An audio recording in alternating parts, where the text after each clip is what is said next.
ones that are controlling the base, and Bawumia should be the one complaining that you're using your money to buy support. But they are realizing that despite the hoping sums of money injected into the campaign, they are still unable to buy the loyalty of people. Bawumia's loyalty is priceless.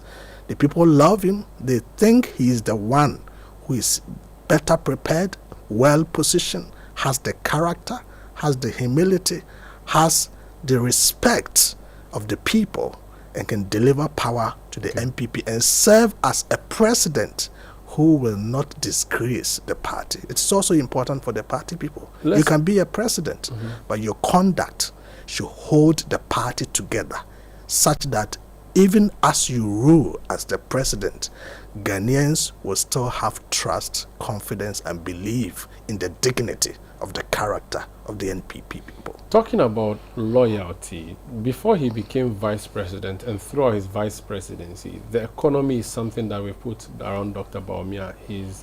He's like the lead guy for the economy management and all of that.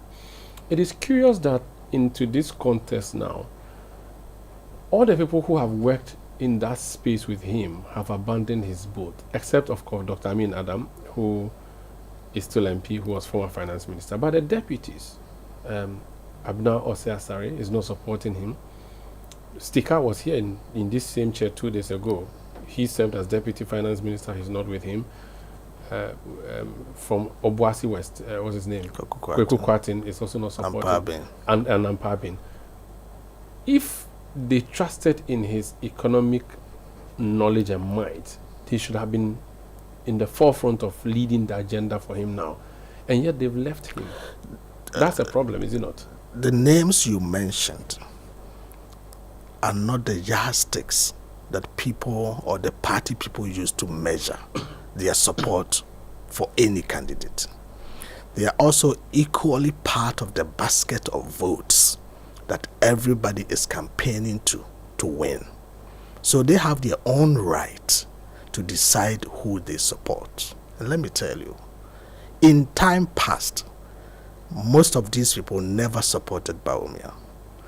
In the 2023 elections, Abna Ose-Asare supported Alan Chermatin.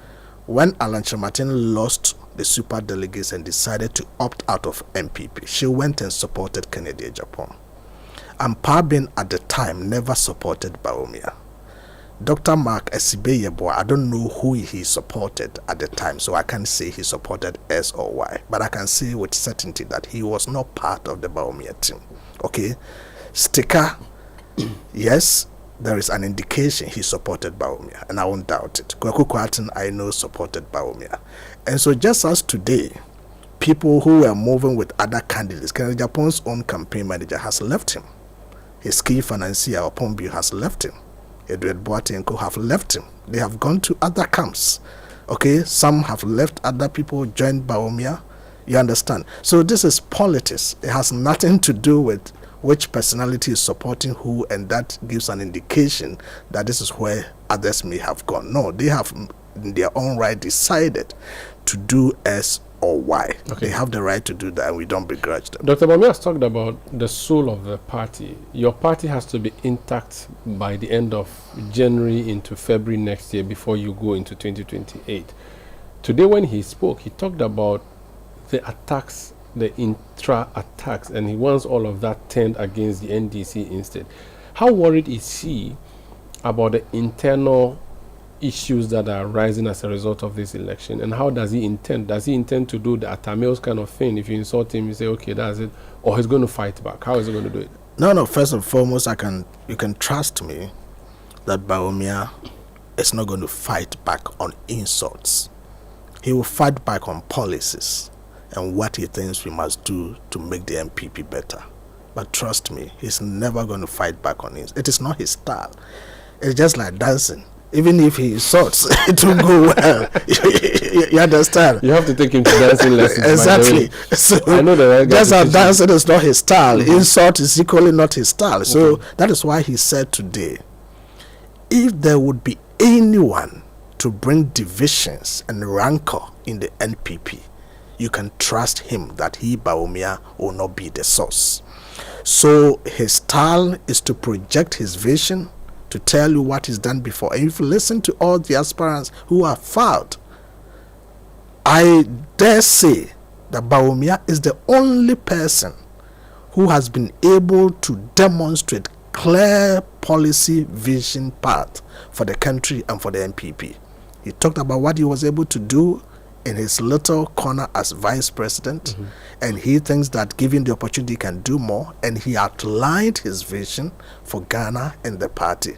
His style is not to insult. That is why he called on all of them that we should not just say we want unity. We must demonstrate the same as we are claiming, and therefore he has to also lead, and he has pledged to lead, that he's not going to talk about personality, he's not going to talk about people, he's not going to talk about insults, but he wants us to stop the internal attacks. Because whether you like it or not, the NDC have given indication, and they have done it in the past. We saw it in the 2024 campaign. Few months to the elections, all the adverts NDC played on TV, on social media, were words that were used by NPP people against the NPP. Some had described the party as a party of riffraffs, party of nincompops, party of people who don't know what they are doing, and some had said they even regret joining the NPP. When you have leaders of a political party denigrate the party to this ragged format, can you convince any young person to have love for the party and see the party as an attractive thing to do? So Bawumia thinks that our own words were part of the reasons why we lost, and by the margin with which we lost. Those who spilled those words should have honorably come out to apologize to the party. Unfortunately, they want to gloss over their own misconduct that landed us in the pitch, or in the pit that we found ourselves, and rather turn around to blame Bawumia. I think the party people have seen through that. We have to and go. They'll do the needful. But we want everybody to play it safe. We have to decorous. go. But the issue that has been trending this week has to do with the comments made by Dr. Brian Achampon about the northern votes. Dr. Bawumia promised that he would bring the northern votes, the Zongo votes. He didn't bring them. And that's all he said. He said he didn't attack, he wasn't an ethnic bigot and all of that. How do you respond to that? I think first and foremost, there was a lot of dishonesty on the part of Brian Achampon when he made those claims. And a lot of falsehoods. Okay? You can decide to speak for yourself. But when you want to speak about others, you have to be measured about what you say.